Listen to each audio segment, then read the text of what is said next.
What's up, fight fans? Welcome back to the MMA Savvy podcast. It's your favorite host, Ari Weiss, and today we'll be discussing UFC 318 Poirier vs. Holloway 3 that went down Saturday night in New Orleans. Then we'll also analyze some crazy MMA fight bookings that were just announced this week. It looks like UFC champs Aspinall and Merab both have fights, as well as ex-champ Alex Pereira, and we're going to break down those matchups today. Then we'll end the show by previewing UFC Fight Night Whittaker vs. de Ridder that takes place on Yas Island in the UAE this coming weekend. In standard Savvy fashion, we'll go through the card, analyze all the big fights, and drop our official MMA Savvy fight picks. So with that, let's go straight to the card and get rolling.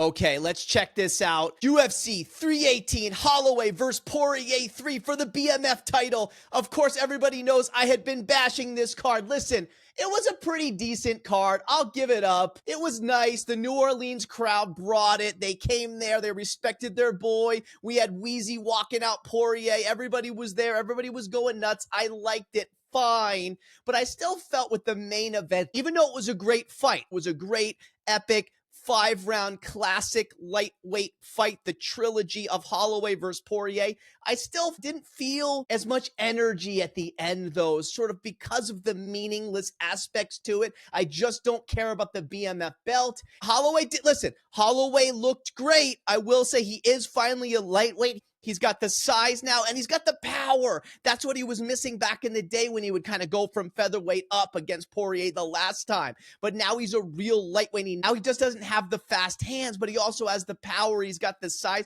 So I think he's going to be a contender. Poirier was in the fight, I got to say. He got hurt early, which maybe sort of changed the whole fight for him, but he did rally late in the second. He hurt Max back, and he was in the fight. I thought it was 2-2 going to the final round, and then Holloway won 3-2. I agree with Poirier. I did not like the 4-1 judges setting it 4-1. I thought that was unfair. It was a 3-2. Okay, Richie boy. But anyway, I'm not even really going to discuss more of that. Let's move on. I don't care about this whole BMF nonsense, so I'm not even going to analyze all this crap that Cormier and Chael were saying about BMF rankings. I couldn't care less. So hats off to Poirier, great career, and I like how he's ending early. He's not leaving on a stretcher, and maybe he can be a role model to other fighters that maybe don't fight all the way until they're 40 and they've lost a couple and they can eat their brain or body or whatever it is. So I like that he's going out at 36, still almost at the top of his game, but you could see he was slowing down a little bit. He wasn't as dangerous as I've seen him in other fights, but he still looked really good. Now, let's just talk about Holloway here, though, because that's the bigger story. Where do we go from here? Let's look at the lightweight rankings, because that's what Nico is going to be wanting to look at. So Poirier, of course, is the champ. Holloway now moves up to number 4 in the world. Where does he go? Who does he fight? Okay, so he could maybe have a Sarukian. Maybe they're going to give him to Poirier right away. I doubt it, though. I think he needs one more big win, but maybe, because you got the BMF champ, you got the lightweight champ, you got the history, you got Max wanting the revenge here. But it could be a Hooker. It could be a Gaethje. It could be a Paddy the Baddy. But I have a feeling it's going to probably be like an Oliveira, a Sarukian, depending on who Topuria gets. But I feel that the rumor mill is heading towards, maybe I'm wrong with Paddy the Baddy Topuria, and maybe it becomes Topuria gets Arman, and then maybe Max goes against Paddy or something like that. But there's a lot of great options. All right, let's move on. Before we get to our fight picks this week, there's some big news, baby. Let's drop the news. Okay, Saturday, October 4th, they just announced Ankalaev Pereira 2. You know I don't care about this fight. Listen, it's still a good fight, and maybe Pereira will be better in this second fight because he's rested. Supposedly he was sick, he was injured. But I just feel like we already saw the blueprint for what's going to happen. What's going to be different in this second fight? I just don't know. I don't like these immediate rematches when the first fight wasn't that compelling. It wasn't that great. Yes, it was close, but Ankalaev clearly won 3-2. Why are we just running it back? They should have mixed it up, but because Pereira had been such a great champ fine. We'll give him the fight. It's still exciting. I hope Pereira finds a way to get past this riddle that Ankalaev poses. So we'll see what happens there. Still a decent fight. But to me, the bigger fight, Merab versus Sandhagen, the Bantamweight Championship, also that same night. Love it. Listen, Merab probably wins here. He might be too much for Cory, but Cory at least has the wrestling finally to maybe deal with the Merab much better than an O'Malley. So very intriguing fight, and I like how you have two title fights. Stack it up, Dana. Let's go. So I really like that. And then Ciryl versus Roundtree Jr., I love this because that'll be sort of your number one contender fight right there the same night. So great work, Dana, and everybody with the timing here. The winner of that then will instantly be able to be booked, barring some injury, against the winner of Pereira Ankalaev 2. This one's tricky. I can't even make my predictions right now because both are hot off wins. It's going to be an amazing fight. We're just a little bit bummed because we love both guys, but breaking hot news here. What a card, maybe card of the year, except for the Pereira Ankalaev 2 as a headliner. Then Aspinall Gane has been booked, baby. This is the biggest news, and I've been posting on all the socials. I told you, Nico, you were wrong about the whole Almeida conspiracy situation. It was going to be Aspinall Gane from the beginning. It's going to be a great stand-up battle. I think Aspinall has the edge. October 25th in Abu Dhabi, so I was wrong. It's not going to be in Europe, sadly, but man, that's amazing. Love the fight. Finally, Tom gets a fight, thank God.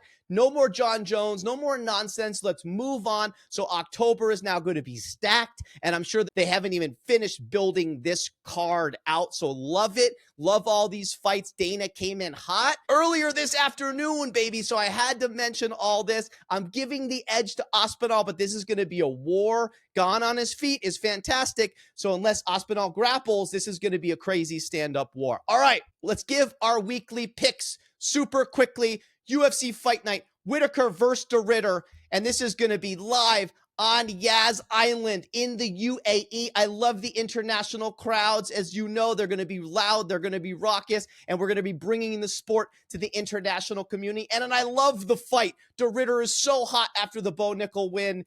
Whittaker coming off the Chimaev loss. Let's see what he does, but he always rebounds really well. So we're going to give our picks rapid fire here. The first fight of the night, number 10 in the world, Nikita Krylov versus number 13 in the world, Bogdan Guskov. Is it a light heavyweight fight? What are the records here? 30-10. Krylov's had 40 fights. Bogdan Guskov, 17-3.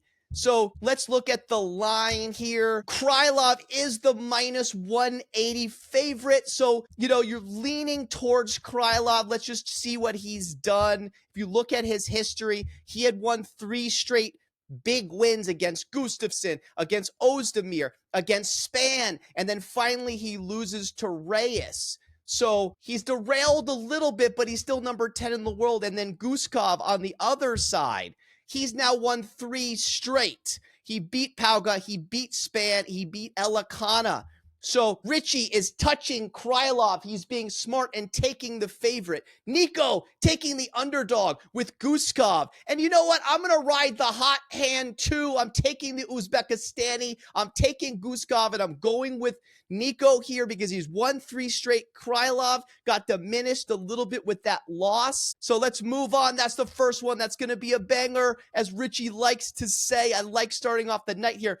Asu Almabayev, number 9 flyweight in the world, against short notice opponent Jose Ochoa. Okay, let's look at the records. Almabayev 21-3, Ochoa 8-1. If we look at the odds here, Almabayev is the slight favorite at minus 188. He had won 4 straight fights against really high level competition, finally to lose to Kopp. But he was definitely in that fight before he got finished, so he's still alive. Ochoa, he's just 1-1, but he's highly touted, you know, so and he's 8-1 now in his career, so this one's really tricky. What's happening here is Richie is going out on a limb, and he's taking Ochoa, and Nico and I are being smart, and we're taking Ankalaev. We're going with the favorite here from Kazakhstan. Richie takes the boy from Peru. Okay, let's move on. Shara, Bullet, Magomed versus Marc-Andre Barriault. This is actually a pretty decent middleweight fight here. Shara now is 15-1 after losing to MVP, and Barriault is now 17-9. If you look at the odds here, this is not even close. Shara is a minus 625. Barriault's really been up and down. Let's just see really quickly. He had lost 3 straight finally, and then he beats Bruno Silva in Canada to kind of resurrect his career. And then, of course, we already know with Magomed, he had won all those fights in a row and then lost that close decision to MVP. All 3 savvy bros are taking Shara, Bullet, Magomed. It's just, he's too much of a heavy favorite.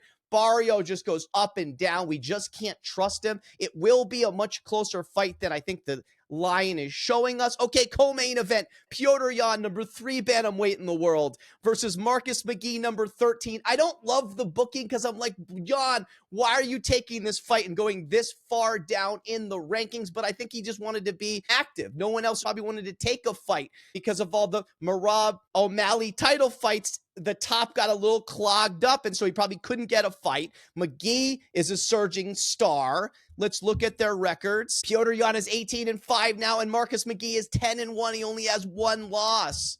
And if we look at what Yan has done, if we just go back here really quickly, remember he was on top of the world. He had the bad decision loss to Sterling in my eyes, and then also a bad decision loss to O'Malley, but then a just loss to Merab. Okay, but then since then, he's bounced back. He beats Yadong. He beats Figgy. He's still a number 3 guy in the world. And then if you look at McGee, he's on a crazy run, and he's won his first 4 UFC fights in a row. So this one is tricky, but if you're looking at the odds here, so Petr Yan is the minus 375.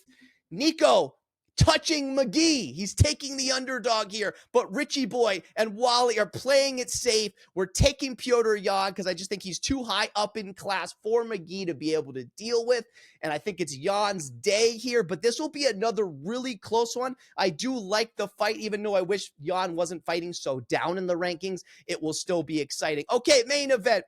Robert Whittaker, number 5 middleweight in the world, versus 12 RDR, Reinier de Ridder. This is a crazy fight, I gotta say. Whittaker is the minus 162 favorite. Let's look at the records. Whittaker is 27-8. RDR is 20-2. So both really great standout records. If we look at what's happened with Whittaker, let's just look at his past couple fights. So he loses to Duplessis, but then comes back and beats Costa and beats Aliskerov to only get submitted by Chimaev. And so, God, he broke his jaw. Is he going to come back and be the guy that we know? But he is famous for bouncing back. Every time you doubt Whittaker, he does get a big win. But then if you look at RDR, man, he's coming to the UFC. He beats Meerschaert, but that was a closely contested fight. He runs through Holland, and then, man, he just embarrasses Bo Nickel. And that's what got him this big fight. So this one's tough because Whittaker coming off the loss, but he's been an ex-champ. It's so hard to doubt Whittaker. Richie and Nico both staying with the Reaper, Whittaker, and Wally going out on a limb, and I'm going to take RDR, the underdog here. I'm going to shock the world. I'm going to be rooting Whittaker, but I feel like after that loss, maybe he's not the same guy. And de Ridder, after that win against Bo Nickel, how do you doubt him, baby? And he's the future of the sport. He's got the hot hand, if you will. So I like the card. This might even be better than last week's card.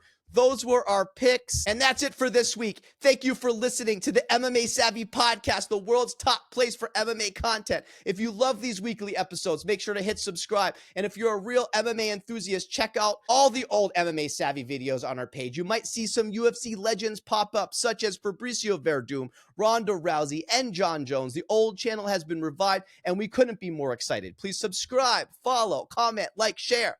On all of our social channels, we're blasting hard on the talk. We're heavy on the gram, and we're going crazy on the tube. That's at MMA Savvy. And make sure to comment and challenge our takes if you have disagreements. We love the comments and interactions with the fans. So with that, stay savvy, fight fans.